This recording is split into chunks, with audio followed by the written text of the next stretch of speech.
Friends, இப்போ பார்த்தீங்கன்னா பெர்சார்க்கர்ஸுக்கும் ஹோபார்ட்டுக்கான final WBL women's match. இந்த மேட்சோடைய ஃபுல் அனாலிசிஸ், ட்ரீம் டீமுக்கு எந்தெந்த பிளேயர் வருவாங்க, கிராண்ட் லீக்குக்கு இப்போ ஃப்ரீ கான்டெஸ்ட் பண்ணிட்டு இருக்காங்க, அதுக்கு எந்தெந்த பிளேயரை நம்ம ரிஸ்காகவும் ட்ரை பண்ணணும், எந்தெந்த பிளேயருக்கு சிவிசி ஆப்ஷன் இருக்கு, எந்தெந்த பிளேயர் வந்து ஸ்ட்ராங்காகவும் இருந்திருக்கிறாங்க, இது எல்லாமே ஃபுல் ஸ்டாட்ஸ் எடுத்து வச்சு நம்ம கேட்டகரி வைஸ் வந்து எப்படி பிளேயரை எடுக்கலாம் அப்படிங்கிறத கம்ப்ளீட்டாக சொல்லியிருக்கிறோம்.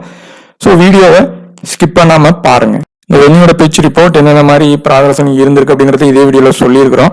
இங்கே 46 மேட்சஸ் ப்ளே பண்ணியிருக்காங்க, ஈக்குவல் வின் வந்து பண்ணியிருக்கிறாங்க.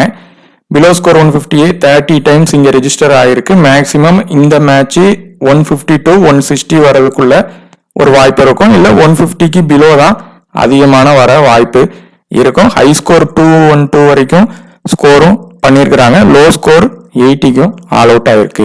இங்கே நடந்த ரீசன்ட் ஸ்கோர்ஸ் பார்த்தீங்கன்னா 150 அண்ட் 150 பிலோ தான் 3 இது ரெஜிஸ்டர் ஆகிருக்கு. ஒரே ஒரு இது மட்டும் 186 வரை ஸ்கோர் பண்ணியிருக்கிறாங்க. அதையும் பார்த்தீங்கன்னா ஹோபார்ட் வந்து பார்த்தீங்கன்னா அடித்து வின் பண்ணியிருக்கிறாங்க. இங்கே நடந்த லாஸ்ட் 5 மேட்சஸ் பொறுத்தவரை ஸ்பின்னர்ஸுக்கு 27 விக்கெட்டும் ஃபேசர்ஸ் 33 விக்கெட்டும் எடுத்திருக்கிறாங்க. ஃபர்ஸ்ட் இன்னிங்ஸ் ஸ்பின்னர் 10ம் செகண்ட் இன்னிங்ஸில் 17 விக்கெட்ஸும் எடுத்திருக்கிறாங்க. ஃபேசர்ஸ் பொறுத்தவரை செகண்ட் இன்னிங்ஸோட ஃபர்ஸ்ட் இன்னிங்ஸ் போடுறவங்க இங்கே சப்போர்ட் ஆகிருக்கு, விக்கெட் ஃபாலும் இப்போ நடந்த ரீசன்ட் மேட்சஸில் எடுத்திருக்காங்க. மேக்ஸிமம் பார்த்தீங்கன்னா 2 டீமோடைய லைனப்பும் ஒரு இது கூட சேஞ்ச் ஆக வாய்ப்பு இருக்காது. ஏதாவது இன்ஜர்டு கன்சர்ன் பண்ணாங்கன்னா இருந்தால் மட்டும்தான் கன்சர்ன் பண்ணி மாற்றுவாங்க. அப்படியே லைனப்போடைய தான் போவாங்க. இதே இதில் தான் லைனப்பில் போவாங்க. ஆனால் போனாட்ட அந்த லைனப் ஆர்டரை வந்து பெர்சார்க்கர்ஸ் டீம் வந்து மாற்றிருந்தாங்க. கெம்பு வந்து 1 down வந்தவங்க இப்போ தூக்கி பின்னாடி போயிட்டாங்க. ஸோ அந்த இதில் வேணால் மாற்றம் இருக்கும். மேபி கெம்பு வந்து திரும்பியும் டாப்பில் வரலாம், இல்லை ஸ்கால்ஃபீல்டு வரலாம், இல்லை மேடி ட்ரேக் வந்து சோஃபியா டிவைன் வந்து திடீர்னு 1 down வரலாம், இல்லை டாப் ஆர்டரில் போய் பேட்டிங்க்கு போகலாம். ஸோ இந்த மாதிரி விஷயங்கள் நடக்கும். ஆனால் பிளேயர் மாற்றுறது அதிகமான வாய்ப்பு இருக்காது. ஸோ லைனப்பை வந்து கண்டிப்பாக பார்க்கணும். இவங்களுக்கு இதில் ஹெட் மேட்ச் பார்த்தீங்கன்னா மேக்ஸிமம் 21 மேட்சஸில் பெர்சார்க்கர்ஸ் தான் 13 மேட்சஸ் வின் பண்ணியிருக்கிறாங்க. இவங்க வந்து பார்த்தீங்கன்னா 8 மேட்சஸ் வந்து வின் பண்ணியிருக்கிறாங்க. ஆனாலும் பார்த்தீங்கன்னா 2 டீமுமே பார்த்தீங்கன்னா இப்போ கொஞ்சம் ஸ்ட்ராங்காக இருக்காங்க. ஹோபார்ட் வந்து இவங்க 60-40 அந்த மாதிரி இதில் தான் இருக்குது. ஹோபார்ட் டீம் வந்து பவுலிங் இதுலையும் கொஞ்சம் ஸ்ட்ரென்தன் பண்ணிட்டாங்க. ஸோ அவங்க பக்கம் 2 பக்கமும் இருக்குது. இவங்க இதுலையும் பேட்டர்ஸு பெத்மோனி கொஞ்சம் பெர்ஃபார்மன்ஸ் பண்ணுறாங்க. ஸோ ஈக்குவல் டீமே போடுங்க, ஒரே டீமுக்கு சப்போர்ட் பண்ணியும் போட வேண்டாம். ஃப்ரெண்ட்ஸ், இப்போ பார்த்தீங்கன்னா பெர்சார்க்கர்ஸுக்கும் ஹோபார்ட்டுக்கான மேட்ச்சு, ஃபைனல் மேட்ச்சு. இந்த மேட்சோடைய ப்ராக்ரஸ், இந்த வென்யூ பொறுத்தவரை இது வந்து ஒரு பேலன்ஸ்டு சர்ஃபேஸ் மாதிரி தான் கண்டிஷன் இருக்குது. பேட்டர்ஸ் பவுலர்ஸ் 2க்குமே ஈக்குவல் சப்போர்ட் இருக்குது. இன்னிங்ஸ் ஆரம்பித்ததுமே ஃபஸ்ட்டு ஸ்டார்டிங்கில் நல்ல ஃபாஸ்ட் பவுலர்ஸுக்கும் சப்போர்ட் ஆகுது. அதே மாதிரி ஃபஸ்ட் இன்னிங்ஸ் போடுற ஃபாஸ்ட் பவுலர்ஸ் இப்போ நடந்திருக்கிற ரீசன்ட் மேட்ச்சில் விக்கெட் எடுத்திருக்காங்க. அதே மாதிரி ஸ்பின்னர்ஸுக்கும் இந்த பிச்சு சப்போர்ட் ஆகுது. அதுக்கப்புறம் பேட்டர்ஸுக்கு பொறுத்தவரை கொஞ்சம் அந்த பவர் பிளேக்கு அப்புறம் நின்று ப்ளே பண்ணுறவங்க பெருசாக பண்ணுறாங்க. இந்த டீமுக்கு எதிராக யாரெல்லாம் ஃபஸ்ட்டு நல்ல பெர்ஃபார்மன்ஸ் பண்ணியிருக்காங்க, கன்சிஸ்டிவாக யார் பண்ணியிருக்காங்கன்னா, இவங்களுக்கு நடந்த பேட்டிலில் யார் நல்லா அதிகமாக பண்ணியிருக்காங்கன்னா டிவைன் பண்ணியிருக்காங்க, மோனி பண்ணியிருக்காங்க. ஆனால் டிவைன் வந்து பவுலிங் மூலயமா மட்டும்தான் அதிகமாக பண்ணியிருக்காங்க, பேட்டிங் வந்து கொஞ்சம் கம்மி தான். பெத்மோனி பேட்டிங். டிவைன் பொறுத்தவரை டிவைன் பண்ணியிருக்கிறாங்க. அடுத்து பார்த்தீங்கன்னா அந்த டீமுடைய லிஸ்லி வந்து பண்ணியிருக்கிறாங்க. அதுக்கப்புறம் அவங்க டீமுடைய ஸ்பின்னர்ஸில் மெயினான ஸ்பின்னர்ஸும் பண்ணியிருக்கிறாங்க. இப்போ இந்த மேட்ச்சில் இப்போ high percentage vice captain maximum இந்த கேட்டகரியில் பெத்மோனியும் டிவைனும் தான் இருக்காங்க. ஃபஸ்ட்டு இவங்க வந்து 75%க்கு எபோவ் இருக்கிறதுனால கண்டிப்பாக இந்த மேட்ச் வந்து 75க்கு எபோவில் இருக்கிற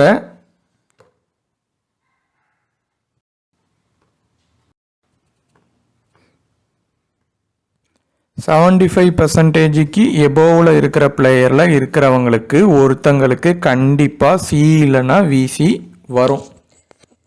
மேபி 2 பேருமே 75%க்கு எபோவ் இருக்கிறவங்க இந்த மேட்ச் வந்துடுவாங்க. அதில் இந்த கிரெடிட்டில் இருக்கிற பிளேயரில் ஒருத்தங்களுக்கு சிவிசி வர்றதுக்கான வாய்ப்பு இந்த மேட்ச்சில் அதிகமாகவே இருக்குது. அதை பற்றியான இதை இன்னும் பார்க்கலாம். இந்த மேட்ச் பொறுத்தவரை பெத்மோனி பொறுத்தவரை எஸ்எல் இப்போ ப்ளே பண்ணிட்டு தான் இருக்கிறாங்க. எஸ்எல்லுக்கு ப்ளே பண்ணுறவங்க பெத்மோனி பொறுத்தவரை நமக்கு ஒரு ஃபிக்ஸ்டு பிளேயராக எடுக்க தான் செய்யணும். நம்ம கூட ப்ளே பண்ணுறவங்க எடுக்க தான் செய்வாங்க. நீங்கள் ஜிஎலுக்கு ரிஸ்க் எடுக்கிறீங்கன்னா வேணால் ட்ரை பண்ணி பார்க்கலாம். ஆனால் ரிஸ்க் எடுக்கிறதா இருந்தால் இந்த பெத்மோனி டிவைட்டில் இருந்து ஒருத்தங்களை தான் எடுக்க முடியும். கேரி டிவைனை பிளேயராக நம்ம வைக்க தான் செய்யணும். ஏன்னா 1 டவுன் வருவாங்க. மேபி ஃபைனல் மேட்சின்னு போய் டாப்பில் போய் விளையாடவும் போயிடுவாங்க. சப்போஸ் செகண்ட் இன்னிங்ஸ் பண்ணுறாங்க, இல்லை ஓப்பனிங்க்கு கொஞ்சம் ரன் ஸ்கோர் பண்ணி கொடுக்கணும் அப்படின்னா இந்த மேட்ச் ஃபைனல் மேட்ச்னால எப்படினாலும் பண்ணலாம். அவங்க முக்கியமான மேட்ச்சில் அப்படி தான் பண்ணுவாங்க. ஸோ டிவைனை வந்து பேட்டிங் பவுலிங் ரெண்டுமே இருக்கிறதுனால அவங்கள லீவ் பண்ண வேண்டாம். லாஸ்ட்டு 2 மேட்சாக அவங்க சிவிசி அளவுக்கு பெர்ஃபார்மன்ஸ் பண்ணலை. ஸோ அவங்களுடைய பெர்ஃபார்மன்ஸ் கண்டிப்பாக இது இருக்கும். நீங்கள் பெத்மோனியா டிவைட்டாங்கிறதுல தான் ரிஸ்க் எடுக்க முடியாத மாதிரியான கேட்டகரியில் வரும். 2வது என்கேரி பொறுத்தவரை அவங்க எப்படியும் ஒரு ட்ரீம் டீம் வந்துடுவாங்க. செகண்ட் பவுலிங் போடுறாங்க அப்படின்னா பெருசாக விசி அளவுக்கும் வர்றதுக்கான வாய்ப்பு இருக்கும். ஃபஸ்ட்டு பவுலிங் போட்டாங்கன்னா ட்ரீம் டீம் வர்றதுக்கான வாய்ப்பு இருக்கும். இப்போ இதில் மோனியா டிவைட்டாங்கிறதுல நீங்கள் ரிஸ்க்கு எடுக்கலாம். ஆனால் எஸ்எல் பொறுத்தவரை இந்த 4 பிளேயரையும் கன்ஃபார்மாக வச்சு தான் ஆகணும். ஒரே ஒரு இதில் நீங்கள் ரிஸ்க்காக டிஃப்ரென்ஷியல் கேப்டன் கொடுக்குறீங்கன்னா டேனியல் வெயிட்டுக்கு கொடுங்க. இந்த பிச்சில் ஒரு ஹிட்டர் எப்போவுமே நல்லா ப்ளே பண்ணிகிட்டே தான் இருக்காங்க. ஸோ ஒரு ரிஸ்க்கு தான் இது. ஒன்று அடித்தா பெருசாக அடிக்கலாம், இல்லை ஃப்ளாப் ஆகலாம். ஸோ இந்த 2 பேரில் வந்து ஜிஎலுக்கு ரிஸ்க் எடுங்க. இதில் 2வது இதில் எந்த பிளேயருக்கு எப்படி ஆப்ஷன் இருக்கும் அப்படின்னு பார்த்தீங்கன்னா ஸ்கைவர் வந்து 2 ஓவர் டு 3 ஓவர் இந்த மேட்ச் போடலாம். முக்கியமான மேட்ச்னால 3 ஓவர் வரைக்கும் போடுவாங்க. பேட்டினும் பண்ணுவாங்க. 1 டவுன் வரைக்கும் பேட்டிங் பண்ணுறதுக்கு வாய்ப்பு உண்டு. ஸோ ட்ரீம் டீமுக்கு எப்படியும் வரதுக்கான வாய்ப்பு வந்துடும். ஏன்னா ஆப்பர்ச்சுனிட்டியை வச்சு தான் பிளேயர் உள்ளே வருவாங்க. ஸோ இந்த மேட்ச் அவங்க ஒரு விக்கெட் அதாவது மேக்ஸிமம் ஃபஸ்ட்டு பவுலிங் வந்து ஹோபார்ட் போடுறாங்கனாலே ஸ்கைவர் வந்து ஒரு மஸ்ட் பிக்கு கண்டிஷனில் தான் இருப்பாங்க. 3 ஓவர் கிட்ட பவுலிங் போட்டுருவாங்க. மேக்ஸிமம் 4 ஓவர் கூட அது மாறலாம். அதுக்கு அடுத்து பார்த்தீங்கன்னா பேட்டினும் போயிடுவாங்க. ஸோ அவங்களுக்கு கண்டிப்பாக ஒரு 50 பாயிண்ட் உறுதியாக அந்த இடத்துல அவங்களுக்கு ஈஸியாக வந்துடும். அதுக்கு மேலே கேப்டன் வைஸ் கேப்டன் பெர்ஃபார்மன்ஸ் அவங்களுடைய அந்த மேட்ச் கண்டிஷன் பொறுத்து தான். ஸோ அவங்க ஃப்ளாப் ஆகிறதுக்கான இது கம்மி. இதில் எல் ஸ்மித் வந்து ஒரு ட்ரீம் டீம் பவுலிங். இதில் எல் ஸ்மித்தை வந்து ஒரு ட்ரீம் டீம் இதாக எடுத்துக்கலாம். அதே மாதிரி இதில் ஏன்ஸ்வர்த். இந்த 3 பேருமே இந்த மேட்சோடைய கண்டிஷனில் ட்ரீம் டீம் பிக்கில் இருக்காங்க. ஆனால் எல்மில்ஸ் பொறுத்தவரை ட்ரீம் டீம் வரலாம். இப்போ ஸ்கார்ச்சர்ஸ் 1 சைடாக வின் பண்ணால் மட்டும் அது நடக்கும். அப்படி இல்லைன்னா எல்மில்ஸுக்கு பதிலாக எந்த பிளேயர் ட்ரீம் டீம் வருவாங்க அப்படிங்கிறதையும் நம்ம பார்க்கலாம். இதில் கிரகம் வேணால் நீங்கள் ரிஸ்க் எடுக்கலாம்.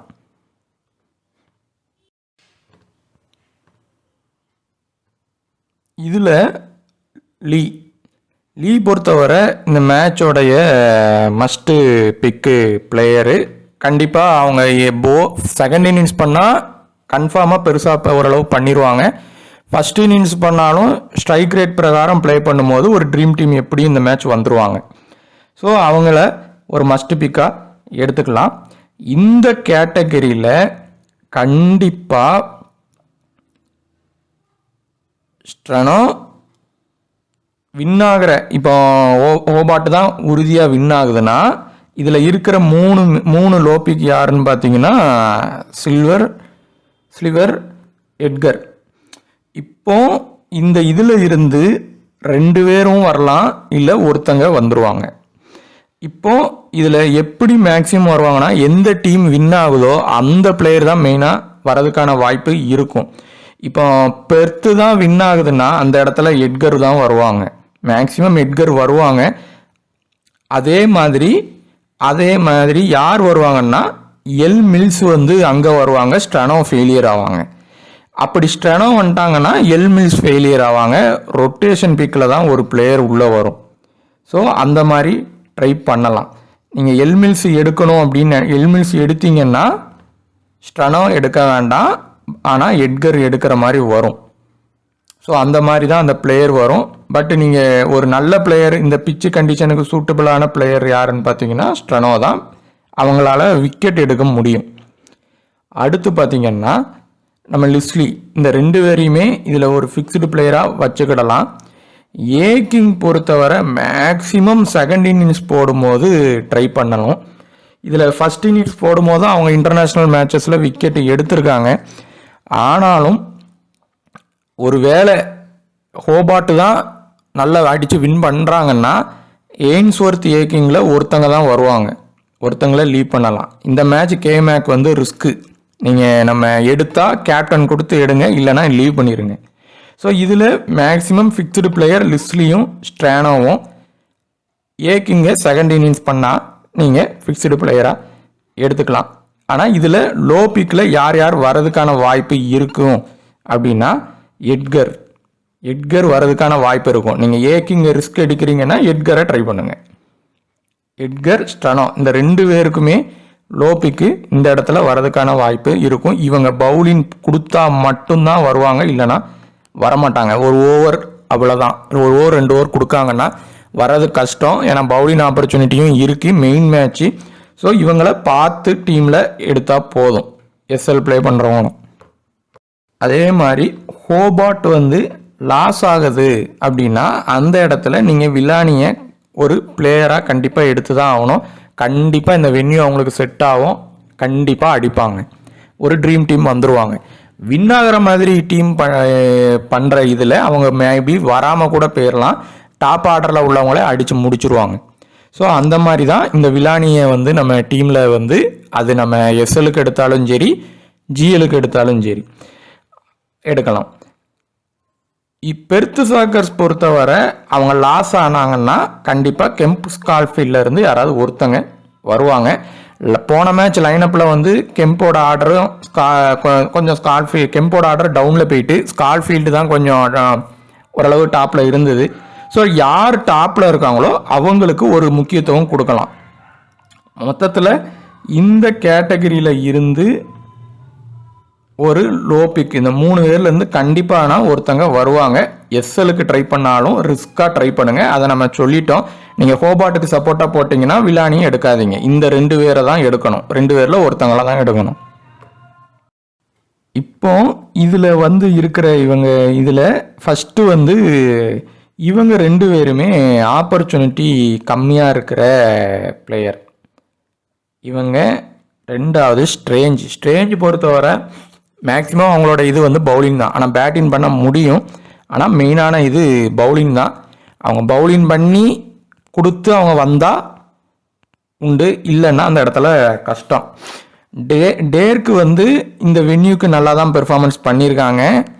ஆனால் லைனப்பில் ஆர்டர் பார்த்துக்குங்க, அவங்க ஒரு 1 டவுன் ப்ளே பண்ணுறாங்க இல்லை 2 டவுன் பண்ணுறாங்கன்னா 2 டவுனில் லைனப்பில் பண்ணுறாங்கன்னா கண்டிப்பாக ட்ரை பண்ணுங்கள், அடிப்பாங்க. ஸோ அந்த இடத்துல ட்ரேக் வர வாய்ப்பு இருக்கும். இல்லைன்னா இந்த 3 பேருமே இந்த இடத்துல வரமாட்டாங்க.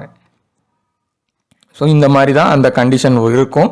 ஸோ ட்ரேக்கு வந்து லைனப்பில் பாருங்கள், பார்த்துட்டு அவங்க ஒரு 1 டவுன் இல்லைனா 2 டவுன் அதுக்கு கீழே போச்சுன்னா கொஞ்சம் ரிஸ்க்கு தான். அவங்க அந்த இடத்துல ப்ரெஷரில் அவுட் ஆயிடலாம் ஃபைனல் மேட்ச்சு. ஸோ ஃபஸ்ட் ஒரு 1 டவுன் இல்லைனா 2 டவுனில் இருக்காங்க அப்படின்னா ட்ரை பண்ணலாம் ட்ரேக்கை இந்த இடத்துல மட்டும் ஒருத்தங்களை. ஸ்ட்ரேஞ்சு பொறுத்தவரை நீங்கள் பெர்த்துசாக்கர்ஸ் வின் ஆகிற டீமில் மட்டும் எடுங்க, லாஸ் ஆகிற டீமில் எடுக்க வேண்டாம். அவங்க அவங்களுக்கு ஓவரும் பெருசாக பண்ணியிருக்க மாட்டாங்க, பேட்டின் கிடைக்கிறதும் கஷ்டம்தான். ஒரு நல்ல ஒரு சிவிசி வந்து யாருக்கு தரலாம் அப்படின்னு பார்த்தீங்கன்னா கேரி செகண்ட் பவுலிங் போட்டாங்கன்னா இன்னும் கொஞ்சம் சப்போர்ட் ஆகும், தரலாம். அதே கண்டிஷன் டிவைன் பேட்டிங் பண்ணி பவுலிங்க்கு போகிறாங்க அப்படின்னா கண்டிப்பாக இந்த பிச்சு அவங்களுக்கு செட் ஆகும், பண்ணுவாங்க. டேனியல் ஒயிட் பொறுத்தவரை செகண்ட் இன்னிங்ஸ் பண்ணால் நல்லா பண்ணுறதுக்கு வாய்ப்பு இருக்கும். ஆனால் ஃபஸ்ட் இன்னிங்ஸ்னாலும் இங்கே இந்த பிச்சுக்கு இவங்களுக்கு ஆப்டாக இருக்குது. த்ரெட்டு பெரிய அளவுக்கு இல்லை, ஆனால் பெத்மோனிக்கு த்ரெட்டு நிறைய இருக்குது. யாரெல்லாம்னா ஸ்ட்ரனோ, எல் ஸ்மித்து, மேக்ஸிமம் ஸ்கைவர், இந்த இவங்க மேக்ஸிமம் இவ்வளோ பேர் இருக்கிறதுனால, இது போக இன்னொரு லாரன்ஸ் ஸ்மித்து, ஸோ இவ்வளோ பேர் இருக்கிறதுனால அவங்களால கேரி அவங்களால அந்த சிவிசி அளவுக்கு பண்ணுவாங்களாங்கிறது டவுட்டு. ஆனால் டேனியல் ஒயிட்டுக்கு த்ரெட்டு சோஃபியா டிவைன் மட்டும்தான். ஸோ அவங்க அடிக்க அதிகமான வாய்ப்பு இந்த மேட்ச்சில் இருக்கும். ஒரு ரிஸ்காக ட்ரை பண்ணுறீங்கன்னா ஸ்மால் லீக்குக்கு கேப்டன் அளவுக்கு ஃபர்ஸ்ட் பேட்டிங் பண்ணால் மட்டும் கேப்டன் ட்ரை பண்ணணும், செகண்ட் பேட்டிங் பண்ணால் ட்ரை பண்ண வேண்டாம்.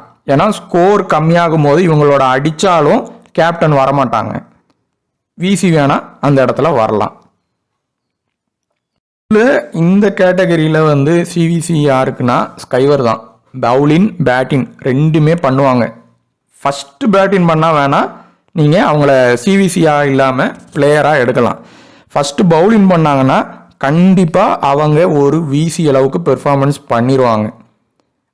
இந்த ஆட்டம் ஓவரும் அதிகமாக போட வாய்ப்பு இருக்கும். ஸோ இந்த இடத்துல வந்து யாருக்கு இவங்களுக்கு தான் அதிகமான வாய்ப்பு இருக்குது. ஒருவேளை பெர்சாக்கர்ஸ் வந்து டாமினேட் பண்ணோம்னா இந்த எய்ன்ஸ்வொர்த் கண்டிப்பாக பெருசாக பண்ணுவாங்க, எப்படியும் ஒரு 90 பாயிண்ட் கிட்ட எடுத்துருவாங்க.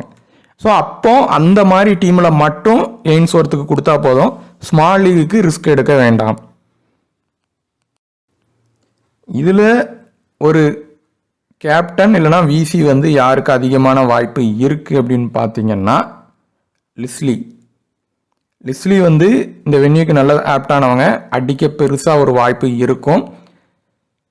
ஸ்ட்ரானோ வந்து ட்ரீம் டீம் வருவாங்க, ஆனால் விசி அளவுக்கு வருவாங்களா அப்படிங்கிறது இவங்க கேப்டன் பவுலிங் கொடுக்குற ஆப்ஷன் தான். 4 ஓவர் போட்டாங்கன்னா கண்டிப்பாக விசி அளவுக்கு வரதுக்கு வாய்ப்பு உண்டு. அவங்க கொடுப்பாங்களாங்கிறது ஒரு டவுட்டு. அதே கண்டிஷன் தான் எட்கருக்கும். 4 ஓவர் போட்டால் மட்டும்தான் அவங்க பெருசாக பண்ணதுக்கு வாய்ப்பும் இருக்கும். ஸோ இந்த இடத்துல மேக்ஸிமம் லிஸ்லிக்கு தான் சிவிசி ஆப்ஷனுக்கான வாய்ப்பே இருக்குது. ஸோ ஸ்மால் லீக் ப்ளே பண்ணுறவங்க ஸ்மால் லீக்கில் இப்போ ப்ளே பண்ணிகிட்ருக்காங்க, வித ஆப்லையும் பண்ணிகிட்ருக்காங்க.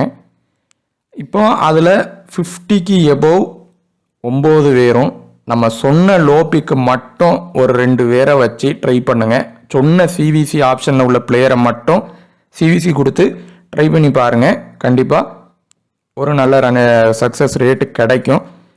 இந்த வீடியோ பார்த்துட்டு இருந்துட்டு உங்களுக்கு ஏதாவது ஒரு விஷயத்தில் யூஸாக இருந்துச்சுன்னா கண்டிப்பாக ஷேர் பண்ணுங்கள். டெலிகிராமில் ஜாயின் பண்ணாலும் ஜாயின் பண்ணிவிடுங்க. தேங்க்யூ.